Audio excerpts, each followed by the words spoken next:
Assalamualaikum warahmatullahi wabarakatuh. Kami akan mempresentasikan tentang pentingnya persatuan dan kesatuan. Yang pertama akan dijelaskan oleh Mbak Nadia. Saya akan menjelaskan tentang matkul tafsir ayat ahkam yang berkenaan tentang pentingnya persatuan dan kesatuan di dalam surat Al-Imran ayat 153.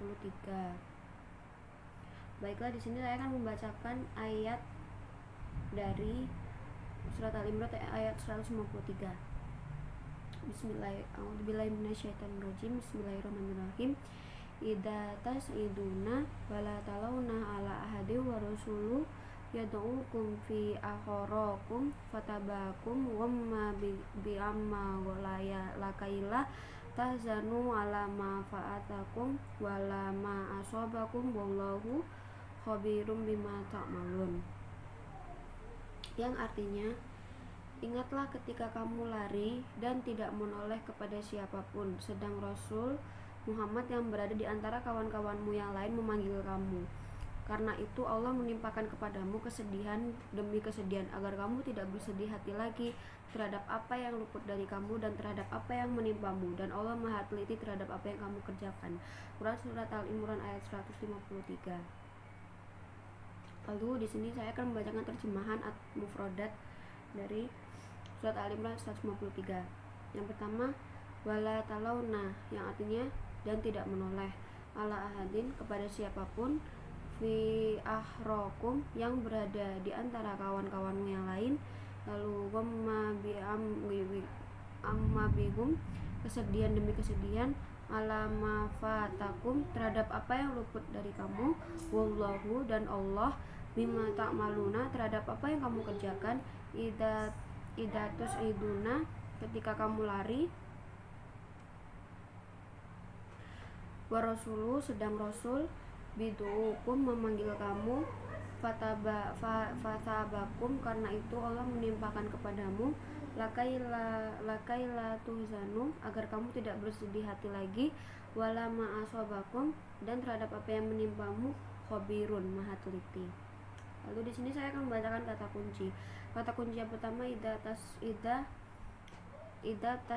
tasiduna, yang artinya ketika kamu lari. Dalam lafaz tersebut terdapat kata-kata id, yang dimana kata tersebut menandakan bahwa jumlah kalimat ayat tersebut mengandung makna sebab akibat. Lafaz inilah yang menjadi adat syaratnya. Lalu ada yad'ukum. Yad'ukum artinya memanggil kamu. Memanggil kamu ini maksudnya memanggil kelompok yang lari.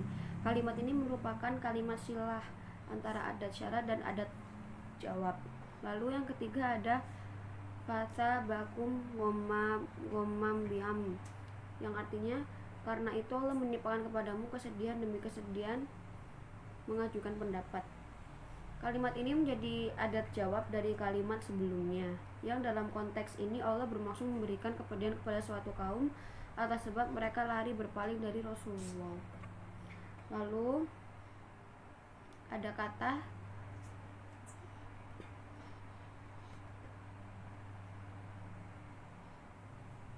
fa'asabakum amma bihum.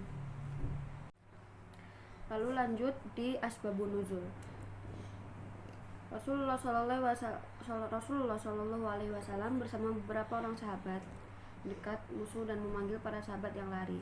Kemarilah wahai hamba-hamba Allah. Kesedihan kaum muslimin disebabkan mereka tidak menaati perintah Rasul yang mengakibatkan kekalahan bagi mereka. Kesedihan tersebut adalah tidak memperoleh kemenangan, tidak memperoleh ghanimah, mengalami kekalahan, dan kesedihan mendengar suara Nabi Muhammad SAW mati terbunuh, padahal tidak. Lalu Allah menjadikan semua itu baik bagi mereka. Firman-Nya, agar kamu tidak bersedih hati lagi terhadap apa yang luput dari kamu dan terhadap apa yang menimpamu. Bisa juga maksudnya agar kalian terlatih untuk bersabar dan segala beban dan kesulitan menjadi ringan, seperti harta rampasan perang dan seperti terbunuh dan mengalami kekalahan. Lanjut, lalu di sini ada munasabah. Renungkanlah wahai orang-orang mukmin ketika kalian lari dari medan perang hingga tidak sempat menoleh kepada siapapun. Padahal Rasul menyeru dari belakang untuk kembali, dengan maksud agar kalian tidak bersedih atas harta rampasan yang tidak kalian peroleh dan atas kekalahan yang kalian derita. Allah Maha mengetahui maksud dan perbuatan kalian semua. Lalu di sini ada tafsir ayat. Yang pertama, ayat bil ayat. Pada surat Al-Makkiyah. Innal ladzina farraqu dinahum wa kanu syi'an lasta minhum fi syai'in innama amruhum ilallahi tsumma yubayyinahum bima kanu yaf'alun. Yang artinya, sesungguhnya orang-orang yang memecah belah agamanya dan mereka menjadi terpecah dalam golongan-golongan. Sedikit pun tanggung jawabmu Muhammad atas mereka. Sesungguhnya urusan mereka terserah kepada Allah. Kemudian Dia akan memberitahukan kepada mereka apa yang telah mereka perbuat. Quran surat Al-An'am ayat 159. Lalu yang di surat Al-Madaniyah. Bismillahirrahmanirrahim. Innalladzina indallahil Islam wa mahtalafal ladzina utul kitaba illa mim ba'di ma ja'ahumul ilma bagian bainahum wa may yakfur bi ayatillahi fa innallaha sariul hisab. Yang artinya, sesungguhnya agama di sisi Allah ialah Islam. Tidaklah berselisih orang-orang yang telah diberi kitab kecuali setelah mereka memperoleh ilmu, karena kedengkian di antara mereka. Barang siapa ingkar terhadap ayat-ayat Allah, maka sungguh Allah sangat cepat perhitungannya. Quran surat Al-Imran ayat 19. Lalu di sini ada lagi ayat Bismillahirrahmanirrahim. Wala takunu kalladzina takraku fahtalafu min ba'di ma ja'ahumul bayyinat wa ulaika lahum adzabun adzim. Yang artinya, dan janganlah kamu menjadi seperti orang-orang yang bercerai-berai dan berselisih setelah sampai kepada mereka keterangan yang jelas, dan mereka itulah orang-orang yang mendapat azab yang berat. Quran surah Al-Imran ayat 105. Lalu di sini ada ayat bil hadis.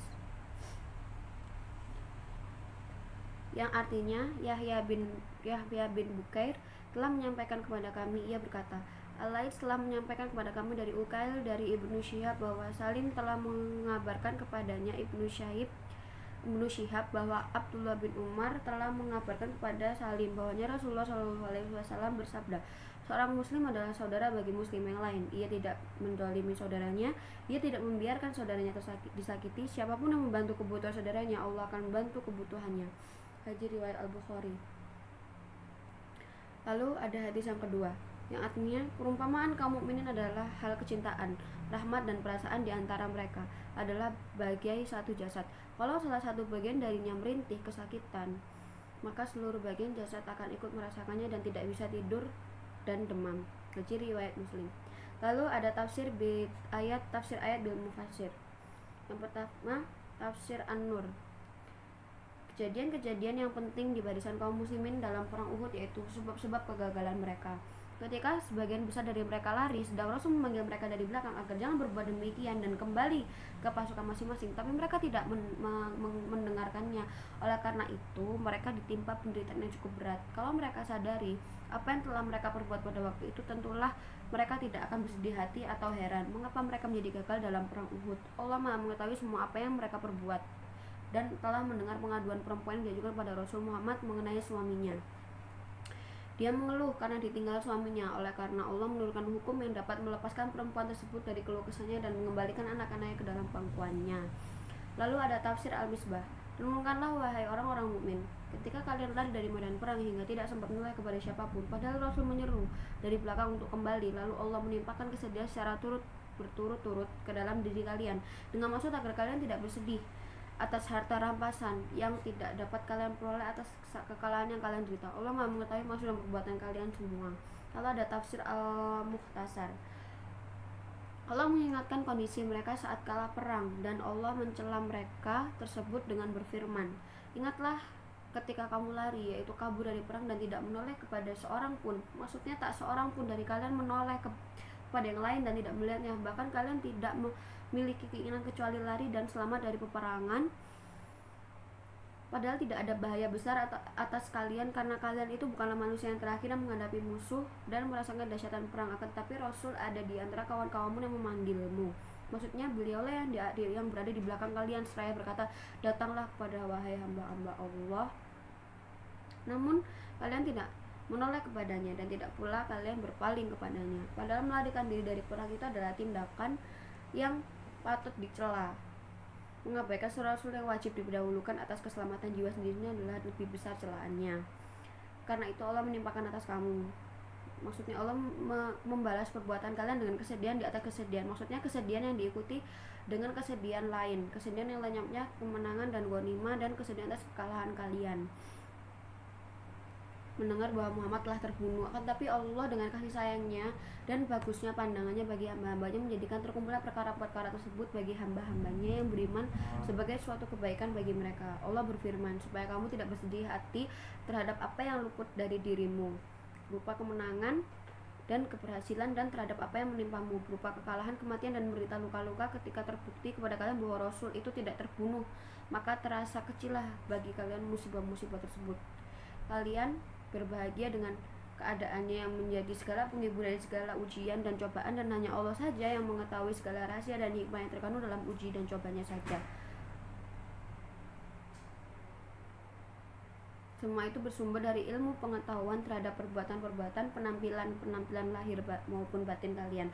Karena itu Allah berfirman, dan Allah mengetahui apa yang kamu kerjakan, dan mengandung kemungkinan bahwa firman-Nya supaya kamu jangan bersedih hati apa yang luput darimu dan terhadap apa yang menimpamu, bahwasanya Allah telah menetapkan musibah tersebut atas kalian agar jiwa kalian tegar dan terlatih di atas kesabaran terhadap segala musibah yang menjadi rintangan bagi kalian untuk menghadapi segala bentuk kesulitan. Assalamualaikum warahmatullahi wabarakatuh. Saya akan melanjutkan ke poin G. Gambaran umum tentang pentingnya kesatuan dan persatuan. Kesatuan dan persatuan secara umum, manusia sebagai makhluk sosial dalam suatu masyarakat pada dasarnya untuk memenuhi kebutuhan hidup dan mempertahankan hidupnya membutuhkan manusia lain di sekelilingnya. Atau dengan kata lain bahwa di dalam kehidupan manusia tidak lepas dengan manusia lainnya, sehingga hubungan antara manusia tersebut merupakan kebutuhan yang objektif. Yang B, pentingnya kesatuan dan persatuan menurut Islam. Sejak Rasulullah memperkenalkan Islam pertama kali di tanah Arab, wajah Islam yang sangat toleran dan cinta damailah yang diperkenalkan oleh Nabi pada umatnya. Islam sudah memiliki pengalaman untuk membangun harmonisasi kehidupan antar penganut agama di tengah-tengah pluralitas keberagamaan. Nabi Muhammad tidak menghalangi untuk mengembangkan sikap-sikap toleransi antar pemeluk agama atau kepercayaan yang berbeda. Bahkan Nabi Muhammad SAW salah seorang figur yang menjadi suri tauladan yang sangat menginspirasi pengikutnya dalam toleransi antar agama, antar umat beragama, juga antar agama dan keyakinan yang berbeda. C. Persatuan dan kesatuan di Indonesia. Persatuan dan kesatuan di Indonesia ini terdapat di Pancasila, sila ke-3. Sila ketiga dari filsafat Pancasila ini semula dalam konsepsi Bung Karno yang dinamakan kebangsaan Indonesia atau nasionalisme. Sila ini merupakan suatu formulasi yang mencerminkan faham hidup yang dikenal dengan faham individualisme, yaitu faham dengan manakala berdiri sendiri tanpa didampingi oleh faham lainnya, akan menjadi dasar titik tolak lahirnya liberalisme. Sila ini semua dimaksudkan untuk menjadi pengimbang terhadap internasionalisme, tidak dapat hidup subur jika tidak berakar dalam buminya, yaitu nasionalisme menurut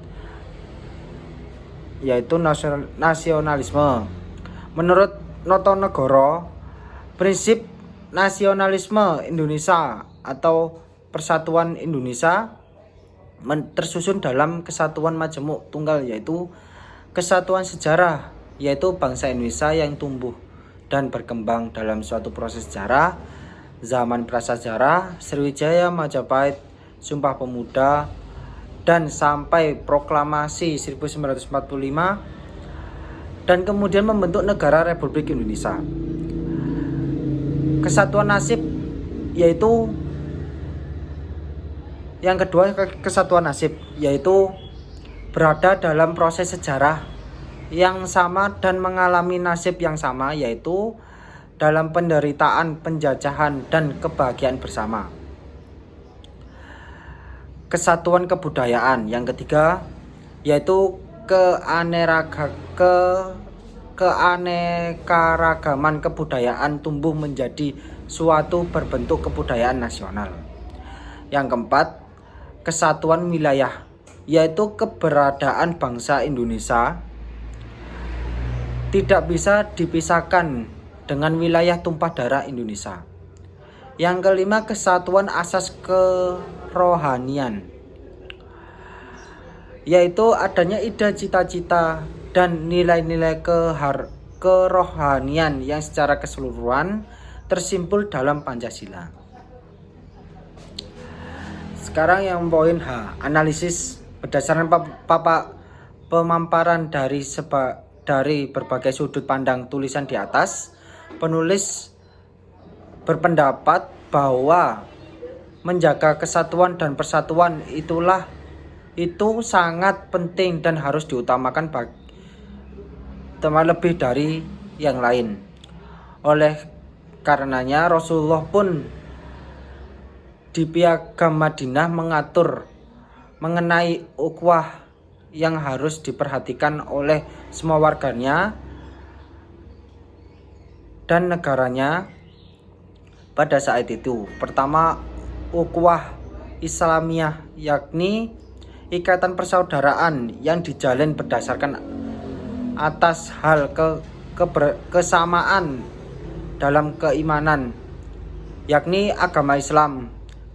Kedua, ukhuwah wataniyah, yakni ikatan persaudaraan yang dijalin berdasarkan kesamaan wilayah dan tempat tinggal. Yang ketiga, ukhuwah insaniyah, yakni persaudaraan atau persatuan yang berdasarkan asas kemanusiaan yang dimana terdapat adanya kesamaan hak tanpa memandang adanya perbedaan di antara warga negara, baik itu segi ras, warna kulit, agama, suku, maupun budaya. Di Indonesia juga demikian asas persatuan dan kesatuan sebagaimana disebutkan filosofi Groundslek bangsa Indonesia, yakni Pancasila. Asas tersebut juga diberlakukan dengan ditancapkan dalam hati setiap warga negara. Sebagai ujung kalimat, penulis ingin mengingatkan kembali mengenai beberapa pentingnya menjaga kesatuan dan persatuan umat, sebagaimana yang difirmankan Allah Subhanahu wa taala dalam kitab surat Al-Imran 153 di atas, yang dimana pada saat itu terdapat para sahabat yang meninggalkan diri dari medan perperangan dengan meninggal Nabi di belakang mereka. Oleh karenanya Allah memberi mereka kepedihan sebagai akibat dari perbuatan yang mereka meninggalkan jamaah, yang kemudian didukung oleh hadis Nabi sebagaimana disebutkan di atas. Dan perlu kita ketahui bersama bahwasannya fungsi hadis itu ada 3: bayan li tafsil, bayan li tasri, bayan li takkid. Adapun fungsi hadis yang disebutkan sebagai tafsir ayat bil hadis di atas adalah bayan li takkid, yang dimana menguatkan ayat 163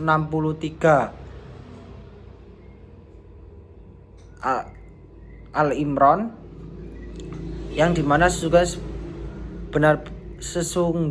benar-benar bahwasanya Allah Subhanahu wa taala tidak akan membiarkan orang-orang yang tidak mau menjaga kesatuan dan persatuan dan orang-orang menyebabkan perpecahan serta permusuhan di antara umat.